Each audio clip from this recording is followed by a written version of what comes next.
Bem-vindos ao fundo da questão. Vamos descomplicar o que parece complicado, com conversas diretas, histórias curiosas e uma boa dose de bom senso. O fundo da questão, onde o dinheiro europeu deixa de ser um mistério e passa a ser uma possibilidade. Olá, professor, mais uma vez, cá estamos para Com o gosto. final do nosso podcast, ao fim Desta desta viagem. Tentamos simplificar, enfim, a linguagem dos fundos europeus. A ideia era um bocadinho essa, levar ao cidadão, enfim, temas que são particularmente complexos e simplificar um pouco a linguagem. Estamos a fechar a temporada com temas estruturantes. Como é que enquadra a relação entre a concorrência, tema muito querido, aliás, aos dois, concorrência, contratação pública e fundos europeus? Pois, Uma vamos lá tríade ver. Aqui terrorífica, não é? a questão é fundamental e é uma questão crítica para o desenvolvimento do país. Porque a utilização dos fundos europeus são fundos públicos e exige que a contratação seja pública. E a contratação pública tem sempre aqui dois desafios muito importantes. Por um lado, respeitar as regras da concorrência e, por outro lado, conseguir prosseguir o interesse público. Designadamente, no caso do PRR, que esses fundos sejam utilizados, maximizando a sua valia pública. E, portanto, é realmente um problema difícil, e é um problema difícil em todos os países, e Portugal não é exceção. Sim, não é exclusivo de Portugal, não é? O que acontece, geralmente, é que essa ideia de prossecução do interesse público deve ser defendida pelas propostas dos concorrentes e pelas avaliações do gabinete PRR. Ou seja, se há um município que consegue apresentar uma proposta que evidencia muito a utilidade pública daquela utilização, o PRR depois deve reconhecer essa utilidade e avançar com essa proposta. E não só de entidades públicas, mas de entidades privadas. E privadas também. Há muitas candidaturas de entidades privadas. Qual é a lógica? É que esse investimento privado vai potenciar, vai gerar vantagens para a comunidade. Portanto, tudo isso é lógico. O problema está no estabelecimento de restrições que têm vindo a ser construídas para a defesa desse mesmo interesse público. Concretamente, os preços máximos, que aliás falámos já aqui há algumas semanas atrás. Porque o preço base. O preço base, os preços máximos, por exemplo, o preço máximo do metro quadrado, etc. Essas restrições, quando são estabelecidas, são bondosas. Ou seja, o gabinete do PRR ou as entidades responsáveis pelos fundos estabelecem para que não haja desmandos, não haja oportunismos, não haja aproveitamentos. Mas o que está a acontecer... Aumentos injustificados do valor do apoio público. Exatamente. Mas a certa altura começamos a criar um sistema em que o comprador, que é a entidade que quer que esse projeto seja feito, também não só estabelece o que vai ser feito, mas estabelece o preço, os preços. Exatamente. E isso não é de acordo com a economia de mercado. Nuno, quando nós vamos a um supermercado comprar carne, não dizemos assim, olha, eu quero comprar aqui 1 quilo de carne, mas o preço é este. E o supermercado diz, não, na economia de mercado, o estabelecimento do preço depende do vendedor e é regulado depois entre o equilíbrio da procura e da oferta. Exatamente. Se eu estivesse a fazer um preço muito mais alto, amanhã faço mais baixo para conseguir vender a carne. Mas não é você que estabelece o preço. Na lógica da contratação pública aplicada aos fundos comunitários tem havido esse deslize, essa perversão de, a certa altura, ser o comprador que, além de estabelecer tudo aquilo que vai pretender que seja feito, também estabelece depois o próprio preço. Porque normalmente não pode ultrapassar o valor da candidatura. Exatamente, e como esse valor é muito baixinho, é uma guilhotina. Muitas das vezes completamente desatualizado face ao momento do procedimento. Exatamente, totalmente. Tens toda a razão, porque ainda por cima temos inflação, portanto tudo isto está a variar no tempo. É evidente que todas as restrições são mais estáticas e fossilizadas possível, portanto a observação que estás a fazer tem toda a razão de ser, há uma grande desatualização. Ou seja, estamos a viver numa economia de mercado, mas em que todo este setor começa a viver num sistema de quê? De fixação de preços pelo Estado. Mas isso é o modelo do planeamento centralizado da União Soviética. Quer dizer, eu, a certa altura, dei aulas na Polónia, na Universidade Técnica de de Poznan, ainda no regime da União Soviética, em que era presidente o Jaruzelski, aliás conheci, porque eu era o único professor estrangeiro que estava lá, e tivemos uma recepção, eles achavam muito importante que eu fosse para o Jaruzelski ver que eles também tinham um professor estrangeiro. E era uma pessoa até, tive um diálogo muito interessante com ele. Mas nesse modelo, era assim, os preços não resultavam do equilíbrio entre a procura e a oferta, eram fixados centralmente. Chegou a haver um gabinete em Leningrad, nessa altura, dirigido por um matemático famoso, o professor Kantarovich, que aliás propôs e descobriu depois métodos de otimização muito interessantes. Para quê? Para fazer a fixação de preço em toda a União Soviética. Dos bilhões de itens, de produtos diferentes, ele fechava-se no gabinete e arranjava a solução ideal para tudo. Bom, é evidente que aquilo correu tudo pessimamente. Ele morreu angustiadíssimo e esquecido a um canto. Penso que nem reforma teve. E, portanto, correu muito mal. É evidente que eu estou a caricaturar, estou a exagerar. Mas isto de ser o comprador também a fixar os preços, começamos a deslizar de uma economia de mercado para uma economia de planeamento centralizado. O que está a dizer é interessante porquê? Porque aplica-se, embora o PRR funcione assim, aplica-se também a outros fundos europeus em que a legislação específica estabelece e repare-se, acaba por ser lógico que tenha que se estabelecer, porque há um orçamento para cumprir. Mas o Estado-membro estabelece preços máximos para várias coisas. Formação, X por formador. Mas isto acontece nos vários fundos estruturais. E o que acontece? Exatamente, a formação é típica. São preços máximos. Mas depois dizem preços máximos, mas não são preços máximos. Porque os preços máximos são tão baixinhos. Sim, são muito baixos. Que acabam por ser preços fixos. Sim. Ninguém lhe passa pela cabeça usar um preço. Por exemplo, o caso da remuneração das horas-salas. Conheces muito bem, aliás, eu também conheço. Regula completamente o mercado. Regula completamente o mercado. E, em alguns casos, instituições como o INA, ainda há pouco tempo convidaram para dar lá uma aula muito interessante, em que este tema também foi discutido. Ao regular tão por baixo, ao haver um nivelamento por baixo, está a haver uma fixação de preço, um estabelecimento de preço fixo, ainda por cima incompatível com os especialistas mais qualificados. Sim, esse é um dos maiores dramas. E, portanto, há um nivelamento por baixo, há um açucatar do serviço. Certo. Porque ninguém está... eu e qualquer pessoa mais qualificada, ninguém vai dar aulas ganhando 20 euros por hora ou qualquer coisa ainda assim. Hoje, quer dizer, houve um aumento ainda assim significativo, mas foi 10, 15 euros que aconteceu, por exemplo, no Fundo Social Europeu. Mas que, na verdade, aquilo para um especialista depois inventam-se não esquemas, é nada, não é? etc. Portanto, o que é que eu queria dizer? Eu queria dizer o seguinte, isso lesa à concorrência. Tu repara, por exemplo, como tu sabes, a minha formação inicial é de engenharia. Em engenharia, antes de estarmos na União Europeia, a Ordem dos Engenheiros, uma das atividades que tinha era estabelecer os preços de venda do serviço de engenharia. E, portanto, o engenheiro civil, nível 1, ou nível sénior, nível 2, ou não sei o quê, ao realizar um determinado serviço para um cliente, devia respeitar a tabela de preços. A AMA acaba por fazer também um pouco isso com os valores de referência, por exemplo. Portanto, o que acontece depois, quando entramos na União Europeia, devido ao direito à concorrência, tiveram que acabar com isso tudo. Portanto, vou-te dar um outro exemplo. Um dos sócios muito importantes da APMEP é a Associação Portuguesa de Projetistas e Consultores. A PPC. Portuguesa de Projetistas e Consultores. Exatamente, a PPC. E eles, quase por distração, ainda tinham no site umas tabelas de preços horários. Que, ao que parece, já ninguém usava. Mas, esqueceram, estavam lá no site. Tiveram um processo de autoridade da concorrência.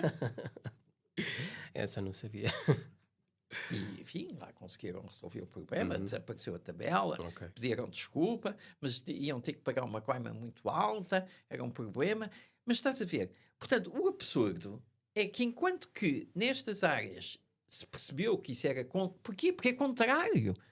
A economia de mercado é contrária aos princípios da concorrência. Por outro lado, nos fundos comunitários, ressuscitarmos isso. É verdade, e o valor da concorrência, como sabemos, é o valor sacrossanto, praticamente, da contratação pública, não é? Pois é. Portanto, aquilo que me parece é que se devia evoluir para uma situação em que não houvesse essa fixação de preços. E se deixasse funcionar o mercado, é natural que se há um formador hiper qualificado que é professor em não sei quantos sítios, tem não sei quantos livros publicados. É perfeitamente fácil, natural é que fácil o seu preço fundamentar por o hora preço, é fácil seja muito fundamentar, não é? superior ao preço de um jovem Claro, evidente, júnior. evidente. É normal que seja assim. É assim. Repare, nas universidades nós temos isso. O assistente recém-chegado Sim. ganha menos do que eu Claro, ganho. claro, Pronto, é normal. Portanto, é lei, digamos assim, da vida. E essa política de fixação de preços, eu penso que é realmente contrária ao direito da concorrência. E ao interesse portanto, público, não é? eu julgo que isso, por exemplo, coitado, o INA e outras instituições têm tido muitos problemas em conseguir às vezes atrair verdade. os É melhores verdade. formadores. Tu conheces isso Sim, melhor sim, que sim, ninguém, sim. porque estiveste na Sem área dúvida. da educação, porque de facto, especialmente no ensino superior, porque estabelecem pressários que são contra o direito da concorrência e, como é evidente, são claro, sempre por baixo. É evidente. Porque quem estabelece os pressários nunca quer estar sujeito à crítica de se estar a pagar demais. Sim, Portanto, há sempre a preocupação de redução. é verdade, mas depois afasta Depois interesse. reduz a qualidade Exatamente. daquilo que está a ser feito. Oh, Nuno, e já que fizeste essa pergunta, portanto, a segunda resposta é esta: é que para haver de facto uma boa conciliação entre fundos comunitários, contratação e direito à concorrência, há uma segunda condição muito importante. É em todos os procedimentos dar-se a maior importância à dimensão da qualidade. Sim. E, portanto, seja num ato de formação, de educação, seja na construção de um metro quadrado Que ainda de não é pavimento, de todo assim. seja na tecnologia da saúde, é fundamental em qualquer procedimento que o modelo de avaliação de propostas, como sabes, na área em que eu trabalho, de avaliação multicritério, dê muita importância à dimensão da qualidade. E aí preocupa muito, porque quando vemos, por exemplo, o relatório nacional da contratação pública do INPIC, Sim. não, o de 24 não foi publicado, mas foi publicado o de 23. O que vemos é que 98% ou 99% dos procedimentos, o critério foi o preço. Sim, sim, claramente. Aliás, isto leva-me à segunda pergunta, que é exatamente a evolução das regras da contratação pública, com especial na execução dos fundos públicos, por uma razão que é, muitas das vezes, todo o foco, até porque nos fundos comunitários, o foco, agora no novo quadro não vai ser assim, mas continua a ser a formação do contrato a área de maior incidência e de maior fiscalização. E às vezes, para não termos problemas na formação, e, por exemplo, o critério multifator, muitas das vezes é um problema de litigância. Claro. E, portanto, dá-se um especial destaque à regularidade ou à conformidade da formação, precisamente para não haver problemas, até pela fiscalização a seguir. O que muitas vezes significa que a execução do contrato poderá não ser a melhor. Portanto, repara, tens toda a razão que estás a dizer. Qual é o espaço de evolução?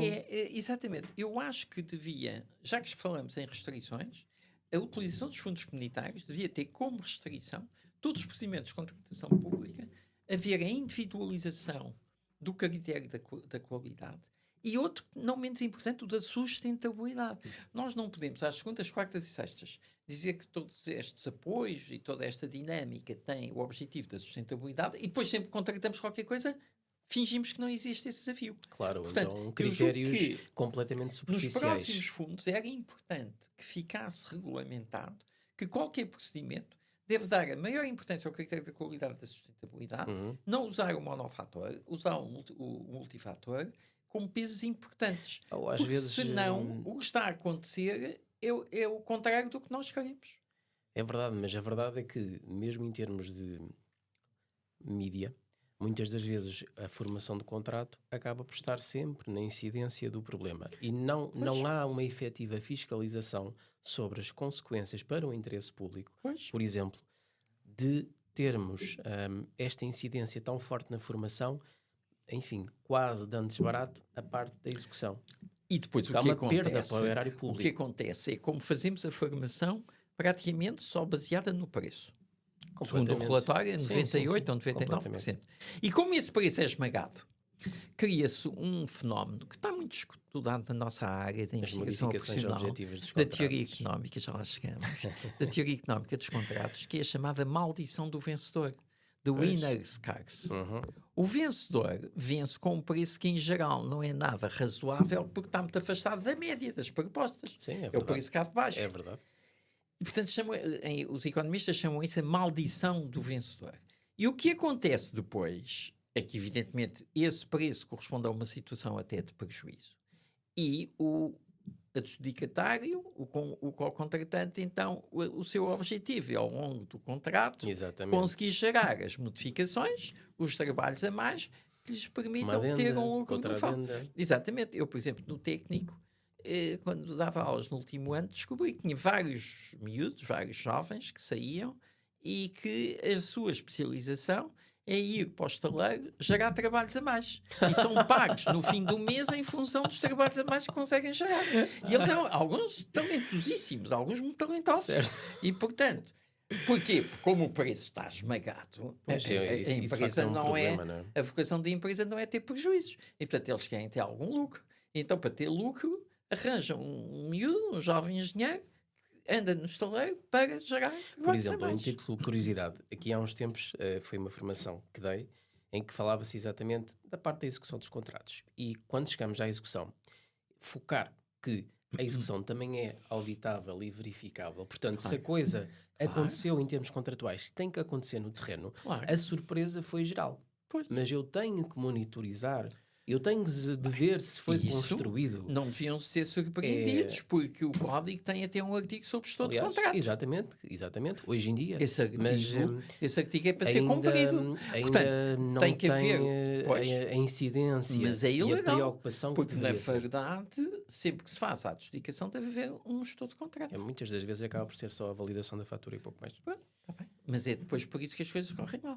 Então, Mas, portanto, resumindo, eu penso que essa articulação com o direito de concorrência está ainda muito mal, porque há uma política de fixação de preços. Por contrário, o que devia haver era uma concorrência saudável, baseada também na qualidade e na sustentabilidade. leva-nos à questão seguinte, que é, quanto às pequenas e médias empresas e assegurar que a concorrência é leal, temos, por exemplo, enfim, o direito da contratação pública deriva de diretivas que são comunitárias e é subejamente conhecida a crítica, não é amiga da economia local ou não é amiga das pequenas e médias empresas. A questão é como é que podemos garantir essa concorrência leal e, ao mesmo tempo, é verdade que existem alguns capes no código, mas como é que podemos garantir, do ponto de vista sistémico, as duas coisas, que é garantir essa concorrência, essa transparência, mas sem esmagar as pequenas e médias empresas, até para não entrar nisso, que é depois eu consigo o contrato e depois vou forçando alterações desse contrato. Pois, claro, eu julgo que sim, que esse é um dos objetivos. Aliás, as próprias diretivas no preâmbulo estabelecem muito claramente esse objetivo. O objetivo de tornar os mercados públicos mais acessíveis às PMEs. E temos boas práticas, quer dizer, no nosso país não. No nosso país a participação das PMEs é muito reduzida. Talvez o uso do ajuste direto também justifique andará muito na isso. casa dos 10, 12% do valor do contrato. Tem um outro exemplo, França tem 45%. Deve ter mais de 5 vezes ou 4 vezes nós. Certo. Portanto, nós aí não estamos bem. Como é que se consegue corrigir a situação? Pela forma como se prepara a formação do contrato. Designadamente sendo objetos específicos, especializados, adaptados às pequenas e médias empresas, e, noutros casos, usando os lotes, que neste momento até é obrigatório, que há uma disposição que estabelece isso. Portanto, todas essas disposições facilitarão o acesso das PMEs. Ainda assim, a crítica é recorrente. Mas depois, na prática, se eu não há fizer uma realmente consulta uma prévia, um ajuste dificuldade. direto... Há uma dificuldade. É que toda a nossa contratação pública é tão burocrática, é tão pesada em termos procedimentais, que realmente às vezes a PME não tem meios. Não tem juristas, não tem especialistas de plataformas eletrónicas, às vezes até concordo, não tem especialistas de dados e, portanto, nós criamos uma selva bastante complexa para se entrar lá dentro. E algumas PMEs até associaram-se, interessante, há casos desses, PMEs se associaram e disseram, olha, vamos arranjar aqui um gabinete para nos pôr as propostas. Uma espécie de central, não é? Mas há outras que não, que estão espalhadas pelo país e que têm poucas oportunidades. Mas esta carta burocrática, depois temos aqui um problema que é, nós temos nomeadamente o Código dos Contratos Públicos, que tem os artigos que tem, portanto são mais de 500. Depois ainda temos toda a legislação conexa e, portanto, a burocracia. Depois, em cima disto, temos uma camada de fundos europeus que é hiper complexa e que fiscaliza artigo a artigo praticamente os contratos públicos. A questão é, como é que é possível simplificar uma área em que qualquer tentativa de simplificação às vezes é vista como facilitação? Nesse aspecto é interessante dizer o seguinte: o atual governo, no seu programa de governo, e a reforma do Estado, usa, salvo erro, 70 vezes a palavra simplificar ou simplificação. Portanto, todos os governos têm usado essa palavra nos seus programas de governo, mas este bateu o recorde. Este usa mais vezes. Não quer dizer que simplifique mais, mas realmente está na pole position. O problema que tem havido é que essa preocupação tem existido, mas não tem resultado. O caso mais típico que tivemos foi as chamadas medidas de simplificação da contratação pública, que é um diploma publicado ainda pelo governo de António Costa em 2021. E que, segundo o relatório de 2023 do INPIC, porque não há o de 24, portanto já passado 2 anos, portanto aquilo já estava em regime de cruzeiro, não chegou a 5 ou 6% da contratação pública. Não. Ou seja, aquela ideia da simplificação não resultou. E, por exemplo, o caso da contratação de obras, em que, no fundo, se nos aproximamos da concessão-construção, que é uma coisa que devia estar liberalizada, sim. e que é um artigo tímido, porque é um pouco misto, porque tem que se ter o estudo prévio, enfim, é uma solução assim um bocadinho duvidosa. Sim, foi altamente criticado. Dos 4 ou 5 mil contratos que houve, foi usado em 3. Portanto, dá 3 por 5 mil. Mas ou seja, isto significa que os nossos governantes, cheios de boa vontade, quando a certa altura tentam simplificar, muitas vezes têm complicado. Sim, aliás, eu acho que isso também tem a ver com o facto de depois ponderar os riscos jurídicos, mais uma vez, nomeadamente facilitou-se em termos de simplificação, mas também houve checks and balances do lado do controle. Portanto, há mais controle. E, portanto, as entidades, em função desse controle adicional, por vezes preferem não seguir esse regime e seguir o regime, enfim, normal. Exatamente. Porque, apesar de tudo, pode ter tendencialmente menos controle. E depois há sempre dúvidas. Será que posso usar esta linha neste caso ou não? Portanto, em vez de simplificar, estamos a criar um minefield com maior risco. Sim, quer dizer, a diretiva é a mesma para todos os Estados-membros. E há Estados-membros com bem menos artigos da lei 50 artigos e há outros com 500. Sem dúvida. A contratação pública estratégica, critérios ambientais, ciência e inovação. Está a ganhar espaço? E é que está. Portanto, estávamos exatamente a bocadinho a falar nisso. Eu penso que toda a contratação pública associada aos fundos comunitários devia ser vista numa lógica de contratação pública estratégica. Ou seja, tendo em conta os objetivos que se pretendem atingir. Já se fez os passos, né? Já há uma resolução. Os níveis de qualidade e os níveis de sustentabilidade. Já há uma resolução do Conselho de Ministros, concretamente a RCM 132 de 2023. Certo. Portanto, do final de 2023, mas praticamente não está a ser utilizado. Sim, e não apanha também todos os setores. Há setores que estão excluídos, mas já há um caminho, caminho percorrido, não é? Há um caminho, mas, por exemplo, vamos a coisas concretas. O INPIC, penso que bem, introduziu a ideia dos critérios de sustentabilidade. E, portanto, nos anúncios dos procedimentos há um pisca que se pode pôr contar com critérios de sustentabilidade. Nós tivemos a paciência de fazer esse estudo estatístico. O que acontece nestes contratos é que não há critérios de sustentabilidade. Portanto, aquilo é um wishful thinking da entidade que manda, mas não é controlado, não é verificado. Vezes, e, portanto, nós, se calhar, nas estatísticas europeias, agora até estamos no topo, porque houve muitas pessoas que se lembraram de pôr ali o pisca. Não correspondem a nada. Certo. Ou, em alguns casos, corresponde. Há, de facto, uns casos em que aparece uma frase que se diz assim: este contrato deverá ser executado da melhor forma possível para o bem de todos e do equilíbrio ambiental. Certo. Ou então aparece no critério multifator, por exemplo, uma ISO. Mas isso já é um caso raríssimo. Isso já estás no top, no crime of the cake. Completamente. Não, de um modo geral não há nada, e uma vez ou outra há assim um wishful thinking muito tímido. Espera-se que o co-contratante O que é respeito chocante, às regras ambientais. porque é coisa uma assim. vertente que acaba por ser depois obrigatória Uhum. nas candidaturas ao abrigo dos fundos europeus, por Pois, exemplo. Mas exatamente. depois acaba por, pronto, não é todo o centro o centro da intervenção. Pois não sei como é que isso é feito. Mas eu, concretamente, até contactei com o presidente do INPIC e disse-lhe, Fernando, mas é O Dr. esquisito, Fernando porque Batista. nós fizemos este estudo estatístico, ainda eram para aí 20%, talvez, dos contratos que tinham esse pisca.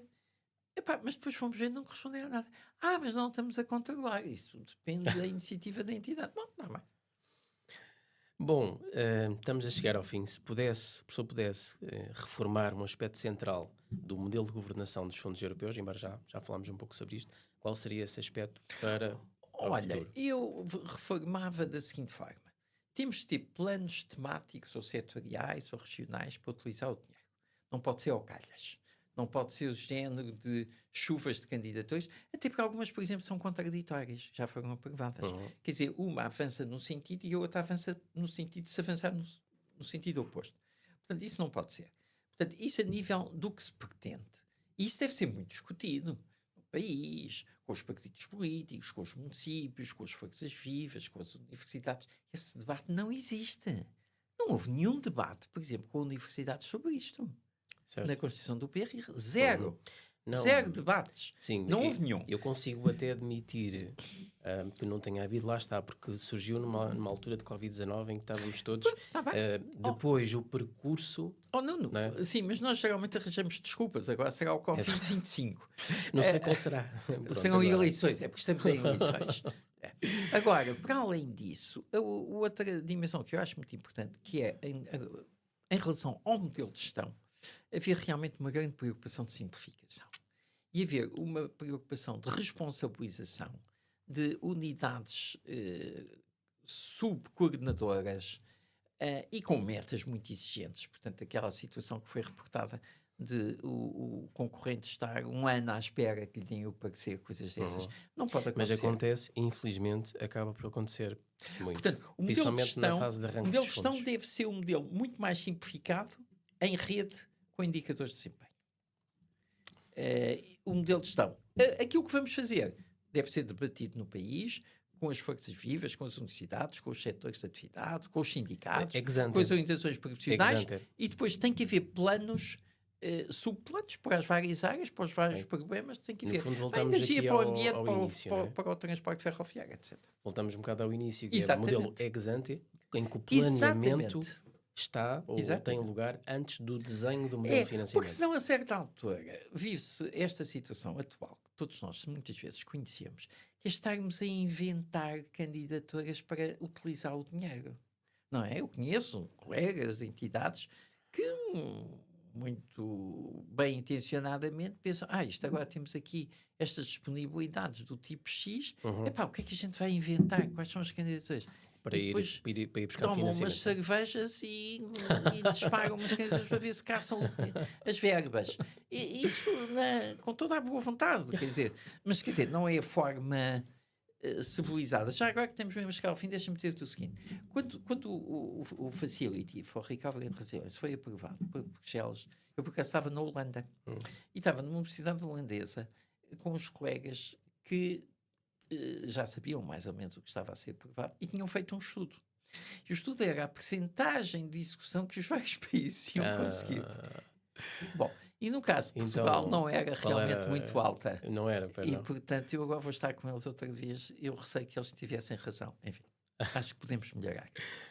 Bom, para acabar, finalmente, e olhando para o futuro, qual deve ser o papel de Portugal nessa definição das novas regras europeias para os fundos? Vamos lá ver. Portugal aí tem que... Enfim, não é um país prevalecente da União Europeia, não é? Nós, neste momento, penso que não temos nenhum diretor-geral na Comissão Europeia. Tanto que eu sei, mesmo diretores de serviços, não sei, não estou a ver quem. Portanto, aí o nosso papel, eu diria que tem que ser em associação com os outros países, que tenham níveis de desenvolvimento mais ou menos parecidos com o nosso.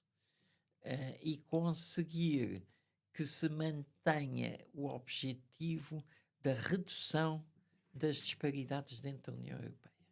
Porque esse foi o grande objetivo do Jacques Delors, foi aí que nasceram os fundos comunitários, foi a classificação das regiões, prioridade 1, etc.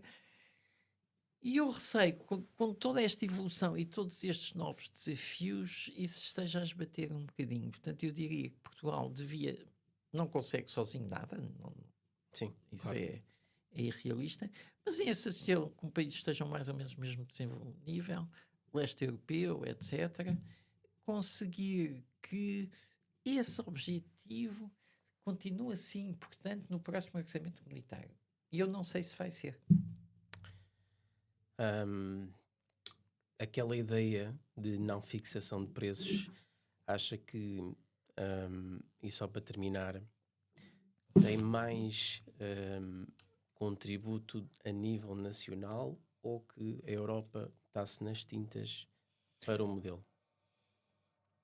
Desde vamos lá que ver. gaste o orçamento. A Europa é sempre sensível às propostas dos Estados-membros. Portanto, eu acho que não se pode dizer que se esteja nas tintas, que a Europa. E a minha experiência até foi sempre essa. Então há espaço para nós. Eu fui presidente do Comitê de Educação, quer na OCDE, quer na Comissão Europeia. E houve sempre muita receptividade.